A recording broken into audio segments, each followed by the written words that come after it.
The National City mural shows Cesar Chavez and Dolores Huerta, and right in the middle is another labor leader not as well known, Larry Itliong. I spoke to his son about the allegations against Chavez. He told me he wasn't surprised because the stories about Chavez were talked about for years. It's disgusting, the lives of these young ladies, these little girls.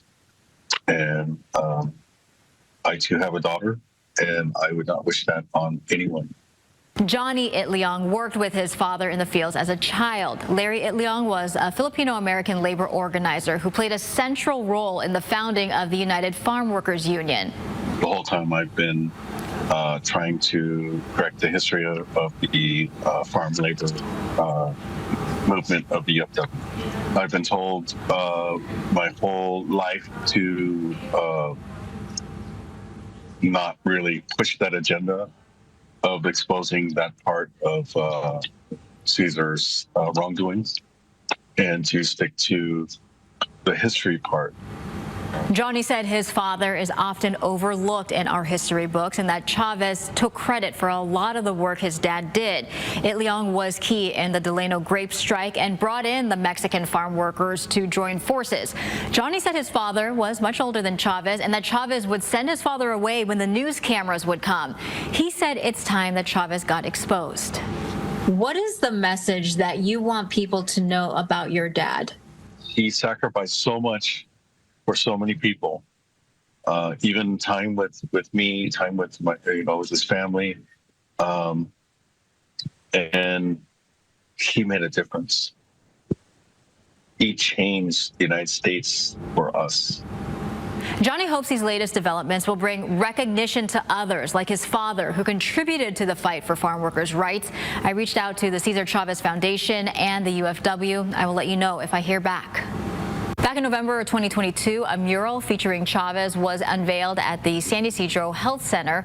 The artist behind the work is internationally known muralist Mario Torero. His wife says the recent allegations are a huge shock. She hopes the mural in National City can still be appreciated for the ideals it was meant to celebrate. You would defer to what the residents in the area felt. And we are continuing to follow that breaking news, a brush fire in Fallbrook. We do want to give you a live look here. This is from Sky 10. The good thing is that we are now seeing that white smoke, so hopefully they're getting a handle on it. At last check, burned about a fourth of an acre. Fortunately, the first responders, they were able to stop its progress, but you see there they are still on scene working to make sure that it is fully contained. Want to give you a better picture of where this is happening. This is Los Aliosos South, just off of Highway 395. First reported around 10 o'clock this morning. Of course, once we learn more, including the cause, the potential damage that this fire caused, we will bring you all those updates both on air and online. Skycam Views, sponsored by Carlsbad Solar. America. This 10 News Pinpoint Weather Report is sponsored by Anderson Plumbing, Heating and Air. Nobody wows clients like we do.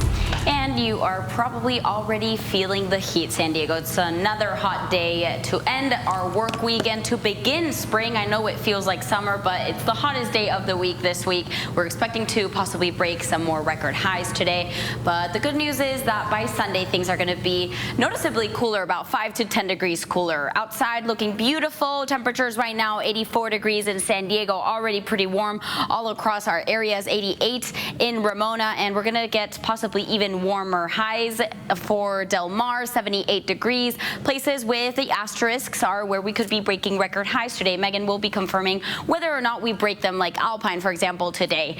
We do have that heat advisory that's been going on all week for the coast, the inland, and the mountain communities. It finally expires today at 8 p.m., and the deserts are under that excessive heat warning until tomorrow at 8 p.m. But that doesn't mean that things aren't going to be warm, because even though we're dropping about 5 to 10 degrees cooler for the weekend, we're still going to be above average temperatures, about like 15 to 20 degrees warmer. For your coast, we are going to be dropping, though, for the 70s starting next week as well, but then going up to the 80s by mid next week. Inland communities, 97 degrees today, dropping down to finally the 80s by Sunday. It's still going to be quite warm. Might be possibly waking up to to some fog in the morning over the weekend. And we're starting the next work week in the high 80s, reaching the 90s by next Wednesday. Mountain communities 87 degrees today, dropping down almost 10 degrees cooler by Sunday, and then going up to those 80s again starting the next work week. Your deserts are still in the triple digits today, tomorrow, the weekend. By Monday, we're at 99 degrees, a little bit cooler, and then back up to 102 degrees by Wednesday. Your stories matter, and at ABC 10 News, we have reporters dedicated to telling them from your neighborhood every day. Each of our journalists is devoted to a specific community within San Diego County. This means there's always someone focused on the issues that affect you most. Now you can easily see who's covering your area with our new interactive map at 10news.com. Simply click on your community to explore your reporters' latest stories and learn how to contact them directly. Visit 10news.com and check out the map today. In the South Bay, we've been following growing tensions inside Chula Vista's police department. And now Police Chief Roxana Kennedy has filed 2 tort claims against the city, alleging a hostile work environment, privacy violations, as well as defamation. ABC 10 News reporter Karina Vargas explains the claims and shares how community members are now reacting.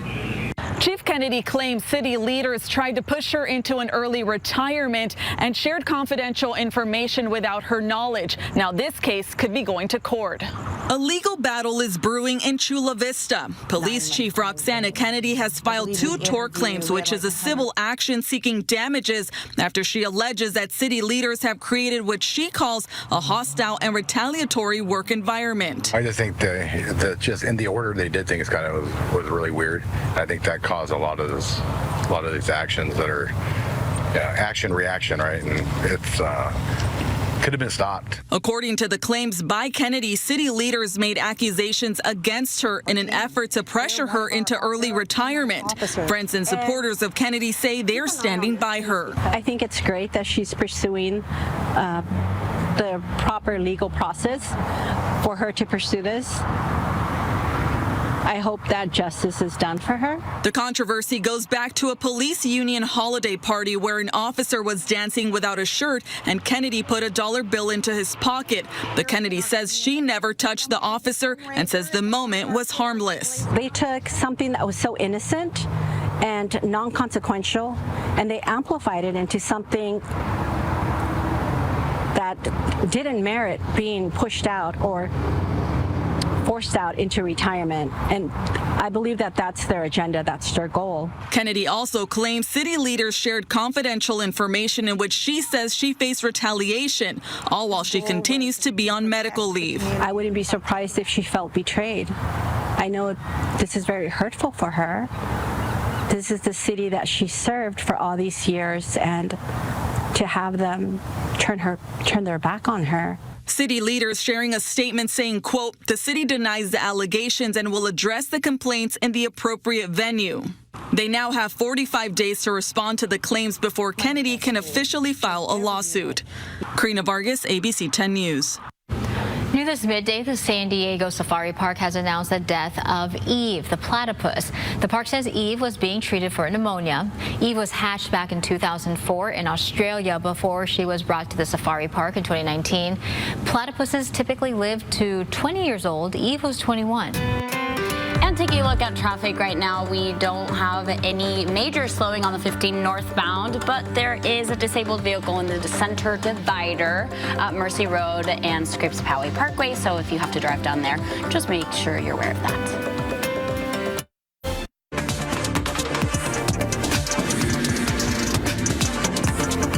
Israel's prime minister says his country will stop attacking Iran's oil and gas facilities for now. It's time for the Streamline. Everything you need to know in 10 minutes or less. The pause comes after Israel hit Iran's key gas field, triggering a wave of attacks by Iran on oil and gas facilities all across the Middle East.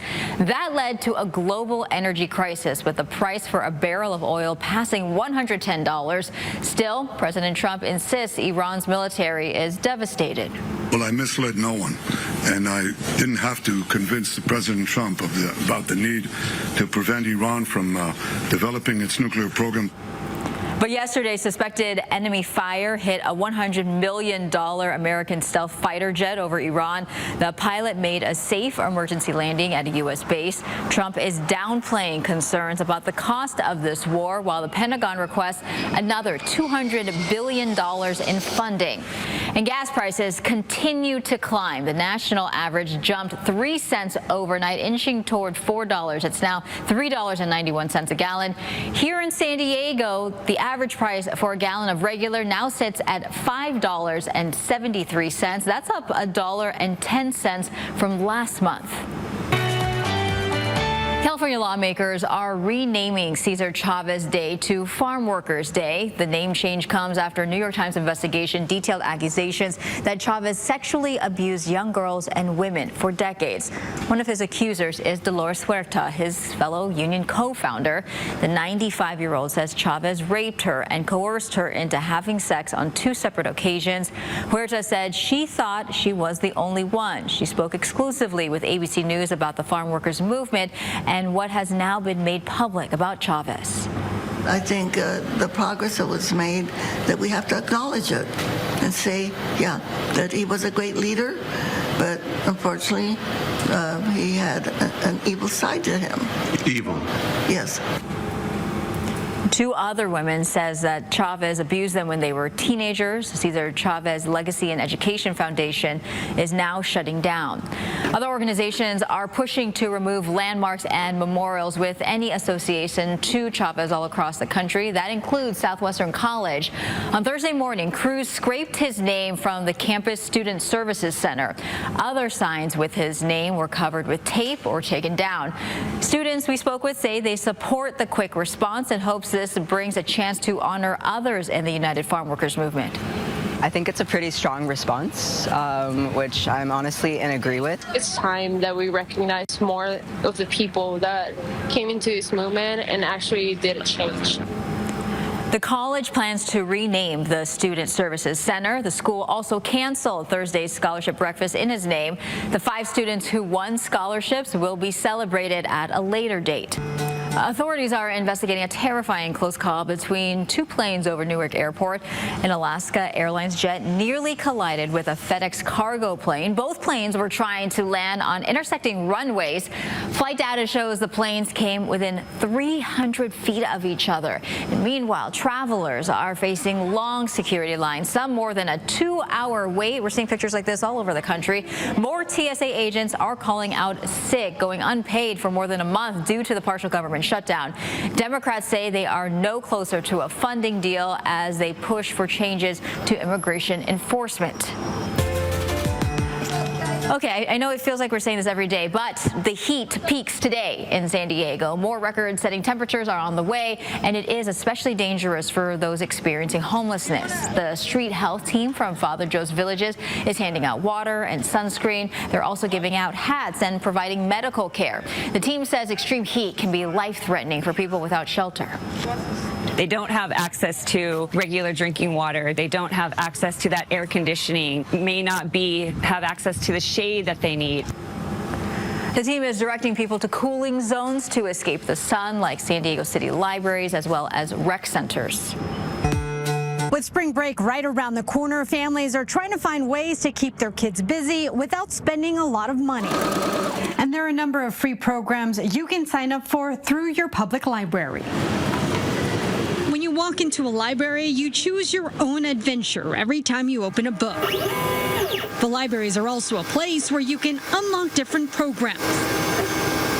Useful lessons that are free and keep your kids learning over spring break. For us, it's important for youth, especially during out of school time, for us to kind of bridge that gap and have the library be the space where youth can continue to learn, explore, but in a fun and engaging way. Addie Huertas is the Deputy Director of Customer Experience for the San Diego Public Library, which has 37 locations.